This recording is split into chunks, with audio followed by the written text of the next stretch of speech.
Let my heart be the temple of thy spirit. Let my spirit feel the warmth of your embrace. Let me be a holy habitation where your spirit is pleased to dwell.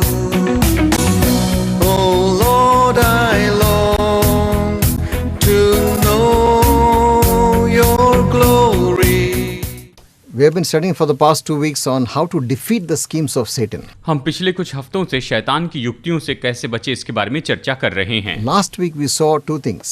पिछले हफ्ते हमने 2 बातें देखी हैं। Number 1, that we need to put on the armor of God. Number 1 कि हमें परमेश्वर के हथियार पहन लेने चाहिए। And we saw that it talks about truth, और फिर हमने ये भी देखा कि ये सच्चाई के बारे में कहता है, righteousness, धार्मिकता के बारे में कहता है, faith, और विश्वास के बारे में बताता है, salvation, और उद्धार के बारे में ये हमें बताता है, the readiness to preach the gospel of Jesus, और यीशु मसीह के सुसमाचार को प्रचार करने के लिए तैयारी के बारे में हमें बताता है, and a weapon of the word of God as a sword. और तलवार के रूप में परमेश्वर के वचन का हथियार लेने के बारे में That was बताता the है। armor. ये तो हमारे हथियार हैं, And that protects you. When you have all this in your life, that protects you. और जब आपके जीवन में ये सब कुछ होते हैं तो ये आपकी सुरक्षा करते चले जाते हैं। And the second thing we saw was और दूसरी बात जो हमने यहाँ पर देखी है that we need to submit ourselves and draw near to God. वो ये है कि हमें अपने आप को अधीनता में लेकर आना है और परमेश्वर के करीब आ जाना है। And when we submit and draw near to God, He draws near to us. जब हम अधीनता में आकर परमेश्वर के करीब आते हैं तो परमेश्वर हमारे करीब आ जाता है। Some people say God is so far away from us, we don't have contact with Him. कुछ लोग ये कहते हैं कि परमेश्वर हमसे इतना दूर है कि हम उसके साथ में कोई भी संपर्क नहीं कर सकते हैं। We have to keep on trying to reach Him, but He's far away. हमें निरंतर उसके संपर्क में आने की कोशिश करनी चाहिए, लेकिन वो तो हमसे बहुत ही दूर रहता है। Word of God teaches us. परमेश्वर का वचन हमें सिखाता है He's very close to us. कि वो हमारे बहुत ही करीब है। The Bible says बाइबल कहती है He will resist the proud, but He'll be very close to the humble and a contrite spirit. वो घमंडियों का इनकार करता है, लेकिन जो टूटे दिल वाले हैं, टूटी आत्मा वाले हैं, उनके वो बहुत ही करीब रहता है। And the Bible also said, we just now read last week, if you draw near to God, He will draw near to you. और जैसे हमने पिछले हफ्ते पढ़ा है कि अगर हम परमेश्वर के करीब आएंगे तो परमेश्वर भी हमारे करीब आएगा। ये बात तो बहुत ही सच है। The God of this Bible अगर बाइबल का ये जो परमेश्वर है is a God who's so personal with us. ये ऐसा परमेश्वर है जो हमसे इतना व्यक्तिगत रूप में मिलता है। He is not a distant God. ये कोई ऐसा परमेश्वर नहीं जो बहुत दूर रहता He है। wants intimate fellowship with us. वो तो हमारे साथ में नजदीकी का, करीबी का संबंध चाहता है, So intimate that His own Holy Spirit will dwell in us. और वो इतना करीब में रहना चाहता है कि उसका पवित्र आत्मा हमारे साथ में वास करता है, And His own presence will be with us day by day. और प्रतिदिन उसकी उपस्थिति हमारे साथ में बनी रहती है। And when we call upon Him, और जब हम उसे पुकारते हैं He will hear our prayer. वो हमारी प्रार्थना सुनता And है, immediately He will answer us. वो तुरंत ही हमें उत्तर देता है। So God is a God who is not far away but very close to us. परमेश्वर ऐसा परमेश्वर है जो हमसे दूर नहीं है लेकिन हमारे बहुत ही करीब है। And if you want to defeat the schemes of Satan, अगर आप शैतान की युक्तियों से बचाव चाहते हैं you must be always drawing near to God. तो आपको हमेशा परमेश्वर के करीब रहना होगा। In the presence of God, no devil can come near परमेश्वर की उपस्थिति में कोई भी शैतान आपके करीब नहीं रह सकता है, because He is the Almighty God. क्योंकि वो तो सर्वशक्तिमान परमेश्वर है। Now today we'll come to some more schemes of defeating Satan. और आज हम शैतान को हराने के बारे में कुछ और युक्तियों के बारे में यहाँ पर देखने वाले हैं। Third scheme of defeating Satan is an attitude of prayer. और तीसरी युक्ति जिससे हम शैतान को हरा सकते हैं वो तो प्रार्थना की मनोदशा है। When you pray, जब आप प्रार्थना करते you हैं are coming to the throne of God. तब आप परमेश्वर के सिंहासन के करीब आते हैं, You are coming right to His presence. आप बिल्कुल उसकी उपस्थिति में आते हैं। The minute you come to pray, the minute you go on your knees and say, Lord God Almighty, Father, you are immediately in the presence of God. जिस पल आप परमेश्वर से प्रार्थना करने के लिए आते हैं, कहते हैं सर्वशक्तिमान पिता परमेश्वर, तो तुरंत उसकी उपस्थिति में होते हैं। What a privilege we have ये कितना बड़ा सौभाग्य है that we can come to His throne every time, any time. कि हम उसके सिंहासन के पास में किसी भी समय, कभी भी, किसी भी वक्त आ सकते हैं। The Bible says in Hebrews chapter 4 and verse 15 and 16. Bible इब्रानियों अध्याय 4 वचन 15 और 16 में कहती है, It says in verse 15, we do not have a high priest who cannot sympathize with our weaknesses, but one who was tempted in all ways and as we are, and yet without sin. वचन 15, क्योंकि हमारा ऐसा महायाजक नहीं जो हमारी निर्बलताओं में हमारे साथ दुखी न हो सके, वरन वो सब बातों में हमारे समान परखा तो गया तो भी निष्पाप निकला, ये कहता है। Verse 16 says, वचन 16 ये कहता है, therefore let us come draw near with confidence to the throne of grace, and so that we may receive mercy and find grace to help in time of need. वचन 16, इसलिए आओ हम अनुग्रह के सिंहासन के निकट हियाव बांध कर चले कि हम पर दया हो और वो अनुग्रह पाए जो आवश्यकता के समय हमारी सहायता करे। See, when you come in prayer, you're coming to the throne of the Almighty Creator. जब आप प्रार्थना में आते हैं तो आप सृष्टिकर्ता परमेश्वर उस सर्व सामर्थ्य के पास में आ जाते हैं, आप उसके करीब आ जाते हैं।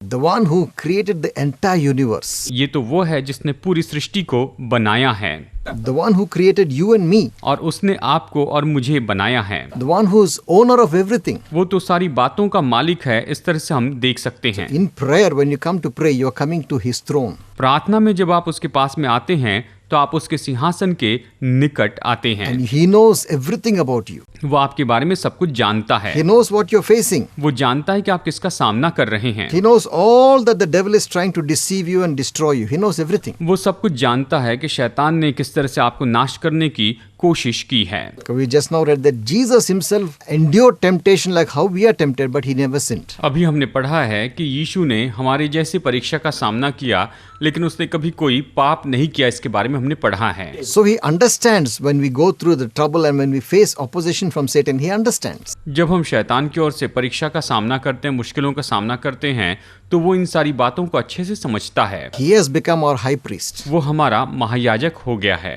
And He is already praying for us, और वो तो हमारे लिए पहले से ही प्रार्थना कर रहा है, interceding for us. वो हमारे लिए मध्यस्थी कर रहा है। So when we come to pray, we come directly to His throne. जब हम प्रार्थना करने के लिए आते हैं तो सीधा हम उसके सिंहासन के पास आते हैं।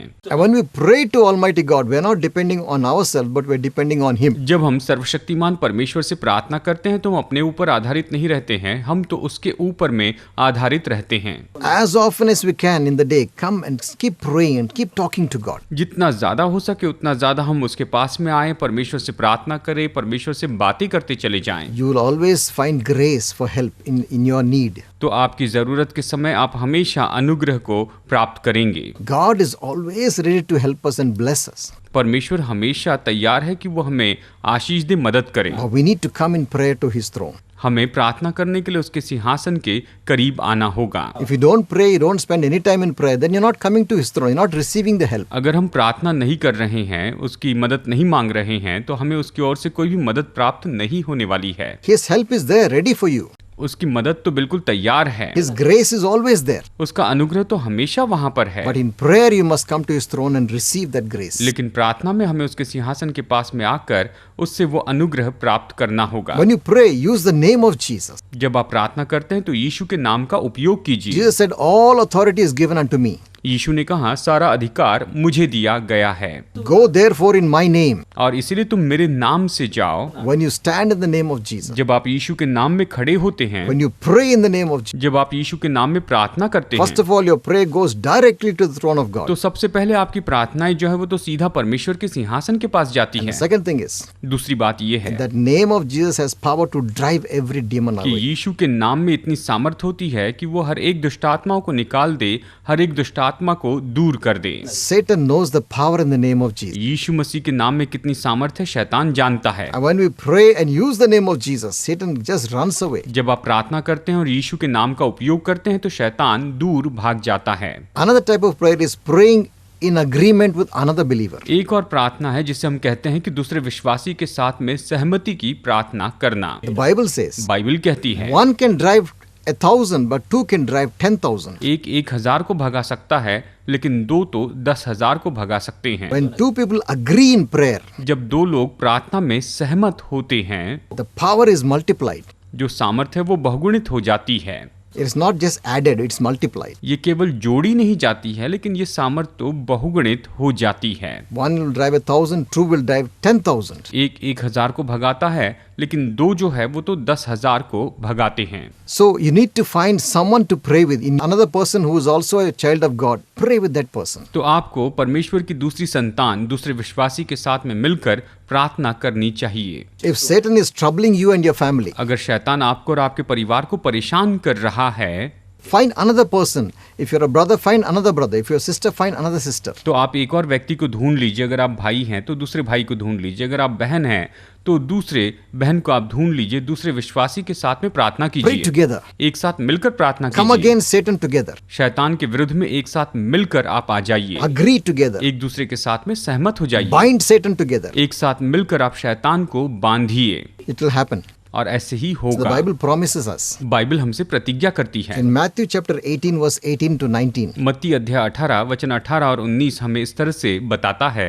Jesus said, यीशु ने यहाँ पर कहा है, verse 18, वचन 18 में, Truly I tell you, whatever you bind on the earth will be bound in heaven. Whatever you loose on the earth will be loosed in heaven. मैं तुमसे सच कहता हूँ, जो कुछ तुम पृथ्वी पर बांधोगे वो स्वर्ग में बंधेगा, और जो कुछ तुम पृथ्वी पर खोलोगे वो स्वर्ग में खुलेगा। इस तरह से ये वचन हमसे कहता है। In other words, if you agree together and bind on this earth, God agrees with you and says, okay, if they have agreed, I also will bind it. दूसरे शब्दों में, अगर आप सहमत होकर इस पृथ्वी पर कुछ बांधते हैं तो परमेश्वर भी कहता है ठीक है, वो सहमत हुए हैं, इसलिए मैं भी निश्चय ही इसे करूंगा। And if you lose something which is in line with God's will, of course, not out of God's will, अगर आप कुछ खोलते हैं, अवश्य ही वो तो परमेश्वर की इच्छा के अनुसार हो, वो परमेश्वर की इच्छा से बाहर ना हो। God also will lose it because you have agreed together. आप एक साथ सहमत हुए हैं, इसलिए परमेश्वर उसे निश्चय ही खोल देगा। It doesn't mean whatever you want, anything you want, you agree, you'll get it. Not that way. इसका मतलब ये नहीं कि आप जो चाहे, जो कुछ भी चाहे, जिस तरह से चाहे, वो नहीं है। What you ask, what you bind and loose should be in accordance to the word of God. जो कुछ भी आप मांगते हैं, जो कुछ भी आप खोलते हैं या बांधते हैं, ये तो परमेश्वर के वचन के अनुसार होना चाहिए। You can't just do anything out of God's will and expect God to do what he says. आप परमेश्वर की इच्छा के बाहर ऐसे कुछ चाहते हैं और फिर अपेक्षा करें कि वो हो जाए, ये तो बात नहीं होगी। But defeating Satan and his schemes is part of God's will. लेकिन परमेश्वर की इच्छा में ये भाग है कि हम शैतान की योजनाओं को नाश करें। So when you agree with somebody and come against the power, the schemes of Satan, it's good. It's in the will of God. लेकिन अगर आप किसी के साथ में सहमत होते हैं और शैतान की सामर्थ के विरुद्ध में आते हैं तो ये अच्छी बात है, ये परमेश्वर की इच्छा के अनुसार है। And Matthew 18 verse 19 says, और मत्ती अध्याय 18 वचन 19 ये कहता है, Jesus said, Again I tell you that if two of you agree on the earth about anything they ask, it will be done for them by my Father in heaven. यीशु कहता है, फिर मैं तुमसे कहता हूँ, यदि तुम में से दो जन पृथ्वी पर किसी बात के लिए एक मन होकर उससे मांगो तो वो तुम्हारे पिता की ओर से जो स्वर्ग में है उनके लिए हो जाएगा। वो कहता है, This is the promise given to us. ये तो हमें प्रतिज्ञा दी गई When है। we pray in agreement with somebody, another brother or sister, जब हम किसी और भाई या बहन के साथ में सहमत होकर प्रार्थना करते हैं तो ये होगा। for the need that you have, आपकी जो जरूरत है उसके when लिए, you agree together, जब आप एक साथ में सहमत when you होते हैं, bind Satan together, जब एक साथ मिलकर शैतान को बांधते हैं, when you speak the solution to the problem together, जब आप एक साथ मिलकर किसी समस्या के लिए हल की घोषणा करते हैं, it is agreed in heaven, तो वो स्वर्ग में सहमत होता है and God in heaven will grant it. और स्वर्ग का परमेश्वर निश्चय ही इसे आपको देगा। So if you're facing a lot of attack from Satan in your life and your family, अगर आप अपने परिवार में, अपने जीवन में शैतान के बहुत से कामों का अनुभव कर रहे हैं, उसे महसूस करते जा रहे हैं, then find another brother or sister depending on if you're a brother or sister. अगर आप भाई है या बहन है, इस पर आधारित होकर आप अपने लिए किसी दूसरे भाई या बहन को चुन लीजिए, उन्हें ढूंढ लीजिए Pray with that person. और उस व्यक्ति के साथ मिलकर प्रार्थना कीजिए। Agree together. एक साथ सहमत हो जाइए And together bind the devil. और एक साथ मिलकर आप शैतान को बांध दीजिए Command the devil to leave your family. और शत्रु शैतान को आप आज्ञा दीजिए कि वो आपके परिवार को छोड़ दे। And when two of you agree together, it's agreed in heaven. और जब आप दोनों मिलकर सहमत होते हैं तो निश्चय स्वर्ग में उसके लिए सहमति दर्शाई जाती है। Pray in the name of Jesus. यीशु के नाम में प्रार्थना कीजिए, Satan will flee. शैतान तो दूर भाग जाएगा। Fourth scheme that we can utilize. आप इन युक्तियों का उपयोग करते चले जा सकते हैं, इसका उपयोग कीजिए। Be sober, the Bible says, and be alert. Bible ये कहती है कि आप सचेत हो जाइए और निश्चय ही आप यहाँ पर पूरी तरह से जाग जाइए। In 1 Peter chapter 5 and verse 8 and 9, पहला पत्रस अध्याय 5 वचन 8 और 9 हमें यहाँ पर इस तरह से बताता है, it says, Be sober and vigilant because your enemy, the adversary, the devil, is prowling around like a roaring lion, seeking whom he may devour. ये कहता है कि तुम सचेत हो जाओ, जागरूक हो जाओ, क्योंकि तुम्हारा विरोधी शैतान तो गरजने वाले सिंह की नाई ढूंढते फिरता है, घूमता है कि किसको वो फाड़ खाए। You must take full control of your thoughts and your actions. आपको अपने सारे विचार और अपनी सारी क्रियाओं के ऊपर पूरा नियंत्रण ले लेना है। Be sober means be fully alert. सचेत हो जाओ, जागरूक हो जाओ, इसका मतलब यह है कि हमें पूरी तरह से जागरूक हो जाना है, जागे रहना है। You should not be careless. हमें यहाँ पर किसी तरह से कोई भी लापरवाही नहीं दिखानी चाहिए। Don't allow unnecessary thoughts to come into your mind. आप अपने मन में बेकार के विचारों को कभी भी आने न दें। Control the thoughts which come to your mind. आपके मन में आने वाले जो भी विचार हैं, उन सारी बातों पर आप नियंत्रण कीजिए। Don't take things which will pollute your mind. और आपके मन को जो भी विचार दूषित करते हैं, प्रदूषित करते हैं, आप उसे देख लीजिए। It's so easy to pollute your mind. आपके मन को दूषित करना ये तो बहुत ही आसान होता है। So many things have come now, the mobile, the internet, the television, and so many things have come to pollute our mind. अब बहुत सी ऐसी बातें हैं, जैसे कि मोबाइल हो गया, इंटरनेट हो गया, ऐसी बहुत सी बातें हैं, टीवी हो गए, जो कि हमारे मन को दूषित कर सकती हैं। Bad magazines, बुरी मैगजीन जो है, ये भी एक बात है। bad CDs, और बुरी जो सीडीज हैं, वो भी बात है। all those things will pollute your mind, ये सारी जो बातें ये आपके मन को दूषित करती हैं, and you will not be sober. और इसके कारण आप सचेत नहीं रहते हैं। When you're not sober, Satan can defeat you. और जब आप सचेत नहीं रहते हैं, उस समय शैतान आपको हरा सकता है। So we need to learn how to control our mind, और इसलिए हमें सीखना है कि मन पर कैसे नियंत्रण करें। because the Bible says the devil is like a lion prowling around, waiting to eat somebody. क्योंकि बाइबल ये कहती है कि शैतान तो गरजने वाले सिंह के समान ढूंढते फिरता है कि वो किसे हराए और किसे वो फाड़ खाए।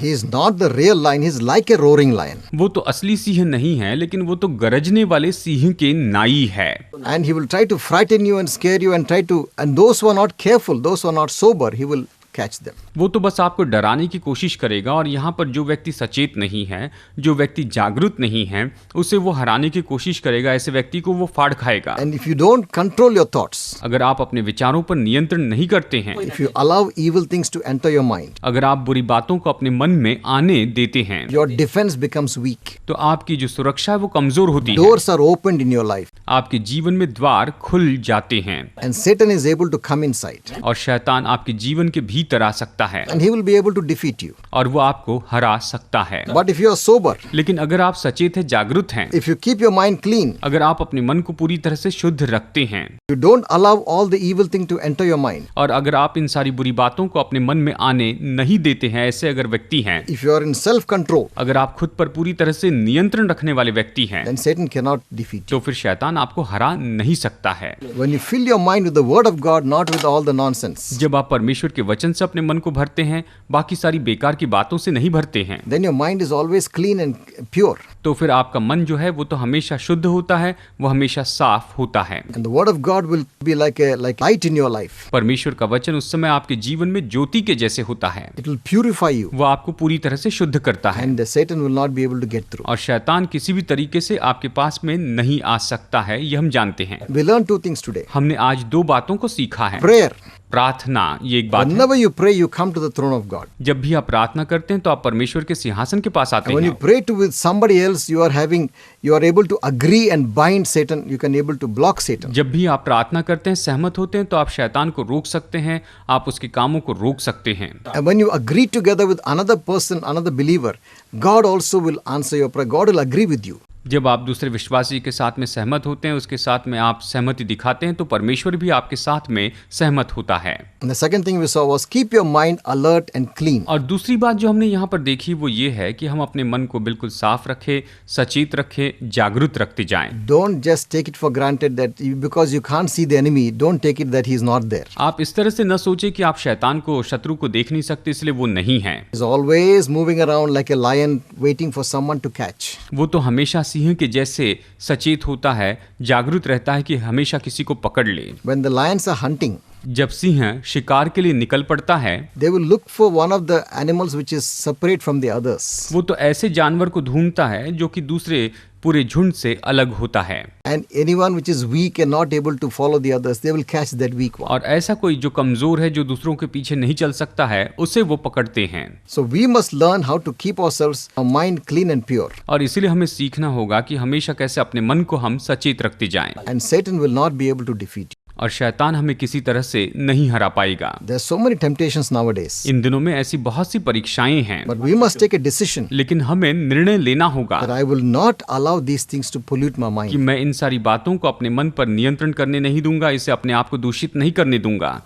You must take a decision आपको ये निर्णय लेना होगा, that I will fill my mind with the word of God. मैं अपने मन को परमेश्वर के वचन से भर दूंगा, ये कहना होगा। In this time there is so much of wickedness. It requires a lot of self-control to read the word of God, study the word of God. इन दिनों में ऐसी बहुत सी दुष्टता है, लेकिन इसके कारण हमें खुद पर संयम रखना होगा, हमें अपने आप को समर्पित करना होगा कि हमें निश्चय ही परमेश्वर के वचन को पढ़ने के लिए अपने आप को समर्पित करना होगा। And when you take that decision, और जब भी आप ये निर्णय लेते हैं, you can cut away the things which are not convenient. You can cut it away. तो इन सारी बातों को जो कि सुलभ नहीं है, उन सारी बातों को आप दूर कर You सकते can हैं। remove the things which are like a trap to you. जो सारी बातें आपके लिए जाल के जैसी हैं, उन्हें आप दूर कर सकते हैं। You don't say, "Oh, I can't do anything. I'm so weak. I'm caught." Don't say that. आप ये नहीं कह सकते कि मैं तो बहुत ही कमजोर हूं, मैं कुछ नहीं कर सकता हूं। आपको ये सब नहीं कहना चाहिए। We can say no. हम निश्चय ही नहीं कह सकते हैं। We can say, "I will not do this." हम ये कह सकते हैं कि मैं ये नहीं करूंगा। And if you are a child of God and you take a decision, God will help you to keep it. अगर आप परमेश्वर की संतान हैं, अगर आप निर्णय लेते हैं कि मैं ऐसा नहीं करूंगा, तो उसे पूरा करने के लिए परमेश्वर आपकी मदद कर सकता है। If you don't take a decision, अगर आप कोई निर्णय नहीं लेते हैं, Satan will keep on pushing you, pushing you, pushing तो शैतान हमेशा आपको आगे ढकेलते रहेगा, आपको आगे लेकर जाएगा। you. But when you take a decision, लेकिन जब आप ये निर्णय लेते हैं, God will help you to keep it. तो परमेश्वर आपकी मदद करेगा कि आप उसे पूरा कर सके। I will ask you one thing. मैं आपसे बस एक सवाल पूछता हूँ, Do you know the God of this universe? क्या आप इस संसार को बनाने वाले परमेश्वर को जानते हैं? The God who loves you so much जो परमेश्वर आपसे इतना प्रेम करता that है, He sent His only Son, Jesus Christ, to this world उसने अपने इकलौते पुत्र प्रभु यीशु मसीह को इस संसार में भेजा है to take the punishment for our sins. कि हमारे पापों को वो अपने ऊपर उठा ले। Do you know that God? क्या आप उस परमेश्वर को जानते हैं? Are you just living in fear of God? क्या आप बस परमेश्वर के भय में जी रहे हैं? Oh, He's so far away. वो तो बहुत ही दूर है, आप कहते हैं। I don't know Him. मैं उसे नहीं जानता हूँ। Are you living like that? क्या आप इस तरह से जी रहे Or are हैं? you trying to reach God? क्या आप परमेश्वर के पास में जाने की कोशिश कर रहे हैं? You're trying to do so many things that will help you to come to God. क्या आप ऐसा बहुत कुछ करने की कोशिश कर रहे हैं जो परमेश्वर तक पहुंचने में आपकी मदद करें? By our own efforts, we can never come to God. हम अपने परिश्रम के द्वारा परमेश्वर के पास कभी नहीं पहुंच सकते हैं। We can never be righteous by our own efforts. हम अपने खुद के परिश्रम के द्वारा परमेश्वर तक कभी नहीं पहुंच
आमेन। God bless you. प्रभु आपका आशीष दे। I'll see you again. फिर मुलाकात होगी।